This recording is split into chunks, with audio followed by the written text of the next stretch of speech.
Hello बच्चों, आज के इस वीडियो में हम करेंगे लैमिस थ्योरम।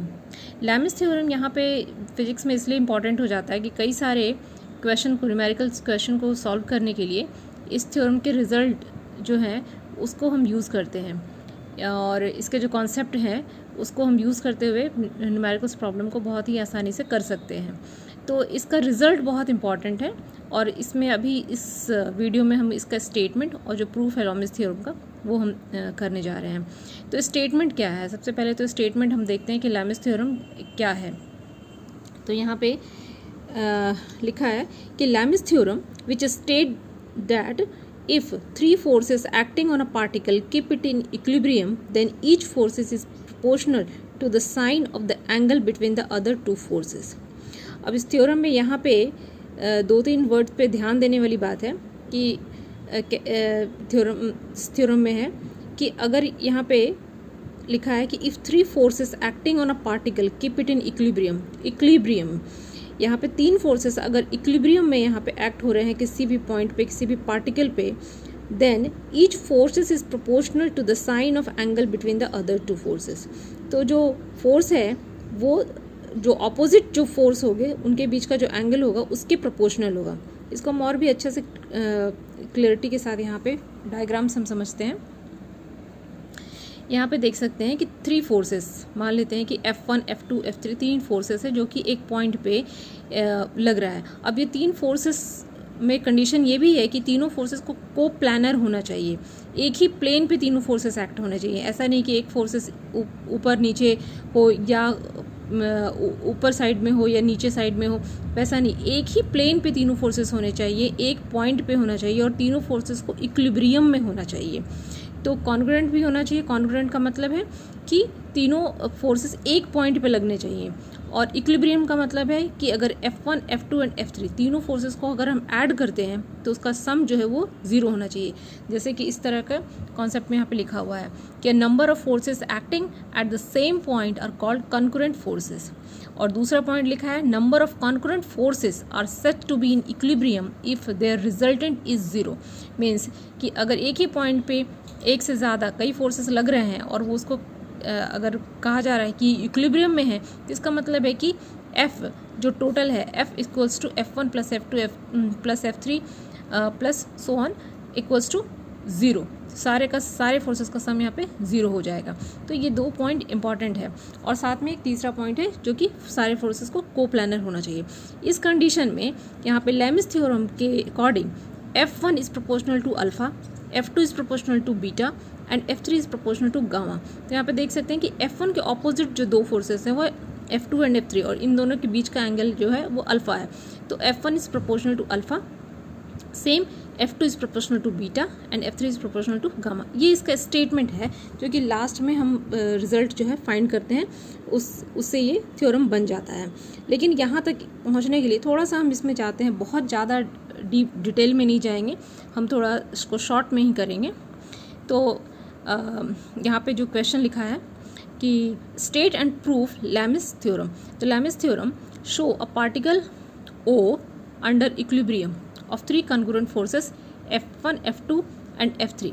तो यहाँ पे इस फिगर में F1, F2, F3 तीन फोर्सेस को दिखाया गया है, कॉन्करेंट फोर्सेस को, जो कि एक पॉइंट पे लग रहा है। Let alpha be the angle between F2 and F3, beta be the angle between F3 and F1 and gamma between F1 F2। तो ये जैसा कि एक्सप्लेन किया हुआ है कि अल्फा, बीटा, गामा ये तीन एंगल बन रहा है F1, F2 और F3 फोर्सेस के बीच में, कॉन्करेंट फोर्सेस के बीच में। अब यहाँ पे आपको पता है कि फोर्स जो है वो एक वेक्टर है। तो इसी डायग्राम को हम ड्रॉ करेंगे, रीड्रॉ करते हैं एक वेक्टर पॉलीगन के रूप में। तो यहाँ पे सबसे पहले अगर हम लेते हैं F1 को देखते हैं। तो सपोज करें एक हम वेक्टर ड्रॉ करते हैं, same magnitude and same direction F1। ए भी जो है वो F1 को रिप्रेजेंट कर रहा है जिसका कि सेम मैग्नीट्यूड और सेम डायरेक्शन है जैसा कि इस डायग्राम में है। अब जहाँ पे F1 एंड हो रहा है वहाँ से हम F2 ड्रॉ करेंगे, same magnitude and same direction, क्योंकि हम वेक्टर को, आपको पता है कि जब आपने वेक्टर चैप्टर पढ़ा होगा तो हम वेक्टर को हम इस पॉइंट से इस पॉइंट तक शिफ्ट कर सकते हैं, उसका मैग्नीट्यूड और डायरेक्शन बस सेम होना चाहिए। तो यहाँ से हम यहाँ पे हम ड्रॉ करेंगे F2, तो same magnitude and same direction लेकर के। फिर जहाँ पे F2 एंड हो रहा है वहाँ से हम F3 को ड्रॉ करेंगे, same magnitude and same direction. तो इस तरह से एक पॉलीगन ये बन जाता है, एक ट्रायंगल बन जाता है। और यहाँ पे जो एंगल है, एंगल को अगर आप देखते हैं तो यहाँ पे सबसे पहले जो है यहाँ पे A1 के ऑपोजिट सॉरी F1 जो है ये है, और F1 और F2 के बीच में जो एंगल बन रहा है वो क्या है, गामा। तो F1 और F2 इसके बीच में ये जो एंगल है यहाँ पे ये गामा बन रहा है, और इसके ऑपोजिट में ये आ रहा है आपका A B एंड C। तो एंगल ABC हो जाएगा pi minus gamma, means 180 minus gamma. तो सेम यहाँ पे अगर हम इस लाइन को आगे की तरफ प्रोड्यूस करते हैं तो ये जो एंगल है अल्फ़ा, ये अल्फ़ा एंगल है F2 एंड F3 के बीच में। तो ये जो अल्फ़ा एंगल है वो F2 एंड F3 का एक एक्सटीरियर एंगल है, और ये इंटीरियर में हो जाएगा पाई माइनस अल्फ़ा। तो पाई माइनस अल्फ़ा में 180 माइनस अल्फ़ा। सेम यहाँ पे पाई माइनस बीटा एंगल आ रहा है। तो एक ट्रायंगल यहाँ पे बन जा रहा है। अब ट्रायंगल बन गया, एक पॉलीगन, वेक्टर पॉलीगन ये बन जा रहा है। तो यहाँ पे अब हम देखेंगे कि as shown in figure 5.28b, this figure, the forces F1, vector F1, F2 and F3 can be represented by the sides of triangle ABC taken in the same order. तो एक इस फिगर को हम एक ट्रायंगल के रूप में हमने यहाँ पे ड्रॉ कर दिया है। अब यहाँ पे इस पे ट्रायंगल ये बन गया। तो अब यहाँ पे हम अप्लाई करेंगे, applying law of sines to A B, triangle ABC we gate.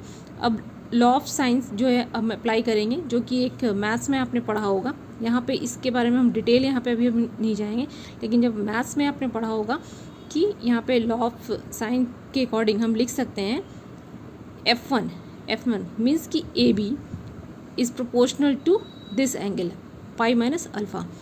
तो F1 by sine pi minus alpha, F1 is proportional to sine of this angle pi minus alpha. Same चीज़ यहाँ पे लिखेंगे F2 के लिए कि F2 means कि BC is proportional to opposite of this side, means pi minus sine of pi minus beta. तो यहाँ पे आ गया F2 by sine pi minus beta. और सेम F3 के अपोजिट है पाई माइनस गामा, तो हम लिखेंगे F3 by sine pi minus gamma. तो यहाँ पे sign pi minus gamma alpha को हम लिख सकते हैं साइन अल्फ़ा, क्योंकि 180 minus alpha is sine 180 minus alpha is alpha. Same यहाँ पे साइन पाई माइनस बीटा को लिख सकते हैं sign beta, sign pi minus gamma को लिख सकते हैं साइन गामा। इस चीज़ को आप अगर ट्रिग्नोमेट्री को याद करें, ट्रिग्नोमेट्री में इस तरह के फार्मूला को आपने पढ़ा होगा, उसे हम यहाँ पे अप्लाई कर रहे हैं। तो जब हम लिख सकते हैं F1 by sine alpha equals to F2 by sine beta equals to F3 by sine gamma. तो ये हमारा आ गया लेमिस थ्योरम। तो इसे हम अप्लाई करेंगे न्यूमेरिकल सॉल्व करने में फिजिक्स के। तो अभी हम एक एग्जाम्पल करेंगे, तो एग्जाम्पल से क्लियर हो जाएगा कि कैसे हम इसको अप्लाई कर सकते हैं। यहाँ पे एक एग्जाम्पल दिया हुआ है, example 32। A mass of 6 kg suspended bye a rope of length 2 meter from a ceiling. A force of 15 Newton in the horizontal direction is applied at the midpoint of the rope as shown in figure 5.29. What is the angle the rope makes with the vertical in equilibrium? Take G equals to 10 meter per second square. Neglect mass of the rope. यहाँ पे जो question में आप देख सकते हैं कि यहाँ पे एक रस्सी है जिसको किस तरह से लटकाया गया है सीलिंग से, और रस्सी जो है उसका दिया हुआ है, लेंथ दिया हुआ है 2 मीटर। ये पूरा रस्सी है यहाँ से यहाँ तक, जिसका कि लेंथ 2 मीटर दिया हुआ है। और जो मास है, जो रस्सी के नीचे एक मास लटक रहा है जिसका 6 kg वेट ये दिया हुआ है। और यहाँ पे रस्सी के बीचों बीच, मतलब कि 1 मीटर के बाद यहाँ पे एक 50 न्यूटन का फोर्स यहाँ पे अप्लाई किया जाता है, जिससे कि रस्सी इस तरह से मुड़ जाता है, इस तरह से मुड़ गया। अब यहाँ पे ये रस्सी में यहाँ पे एक टेंशन आ जाता है, क्योंकि यहाँ पे अगर कुछ भी फोर्स बीच में अप्लाई करता है तो यहाँ पे एक तनाव महसूस करेंगे हम। यहाँ पे एक जो टेंशन आ जाता है, एक फोर्स है यहाँ पे वो आ रहा है। इधर जो है इस डायरेक्शन में फोर्स जो लग रहा है वो 50 न्यूटन का लग रहा है, और नीचे जो है बाकी जो हिस्सा 1 मीटर का नीचे रस्सी है उसमें 6 kg वेट का फोर्स लग रहा है, वो नीचे की तरफ है, डाउनवर्ड डायरेक्शन में। तो इस वेट के वजह से इस रस्सी में भी एक खिंचाव आता है जो कि T2 है। तो यहाँ पे एक इस वेट के वजह से खिंचाव आ रहा है, और दूसरा कि ये जो T3 है 50 न्यूटन का जो फोर्स इधर लग रहा है, इसके वजह से भी यहाँ पे एक खिंचाव आ रहा है। तो कुल मिलाकर के यहाँ पे आप देख सकते हैं कि एक फोर्स इधर लग रहा है, एक फोर्स इस डायरेक्शन में है, एक फोर्स इस डायरेक्शन में है। तो ये तीन फोर्सेस एक ही पॉइंट पे लग रहा है। तो यहाँ पे इस तरह की सिचुएशन में हम लेमिस थ्योरम को हम अप्लाई कर सकते हैं, और अप्लाई करके हम इसको सॉल्व कर सकते हैं। तो यहाँ पे इस क्वेश्चन को सॉल्व करने के लिए हम सबसे पहले क्या करेंगे कि सबसे पहले जो फोर्सेस हैं, डिफरेंट फोर्सेस हैं, उसको डिफरेंट कंपोनेंट्स में हम ब्रेक करेंगे। तो यहाँ पे हमें सबसे पहले तो ये फाइंड करना है कि क्वेश्चन में दिया हुआ है कि what is the angle the rope makes with the vertical in equilibrium. Equilibrium में क्या एंगल कि रोप जो है ये बनाएगा, तो ये हमें फाइंड करना है। यहाँ पे इस डायग्राम में सबसे पहले जो T1 है, ये जो रस्सी यहाँ से यहाँ 1 मीटर का जो लेंथ है, यहाँ के बाद में जब ये फोर्स लग रहा है T3 50 न्यूटन, तो ये जो तनाव जो यहाँ पे आ रहा है रस्सी में, टेंशन T1, यहाँ पे जो ये फोर्स लग रहा है, इसे हम पहले ब्रेक करते हैं। तो इसके हम दो कंपोनेंट में इसको हम ब्रेक करेंगे। ये वेक्टर में वेक्टर के दो कंपोनेंट में हम ब्रेक करेंगे। एक होगा T cos थीटा और यहाँ पे हो जाएगा T sin theta. T cos theta इस वर्टिकल डायरेक्शन में जाएगा और T sin थीटा जो है ये हॉरिजॉन्टल डायरेक्शन में जाएगा। अब यहाँ पे ये जो, चूँकि ये जो तीनों फोर्सेस है वो इक्विलिब्रियम में है, तो इक्विलिब्रियम में होने की वजह से जितना फोर्स ये ऊपर की तरफ लग रहा है ये ज़रूर बैलेंस हो जाएगा नीचे के फोर्स के साथ में, और जितना फोर्स इधर राइट साइड में लग रहा है ये बैलेंस हो जाएगा लेफ्ट साइड के साथ में, तभी इसका जो है सबका सम यहाँ पे 0 आ सकता है।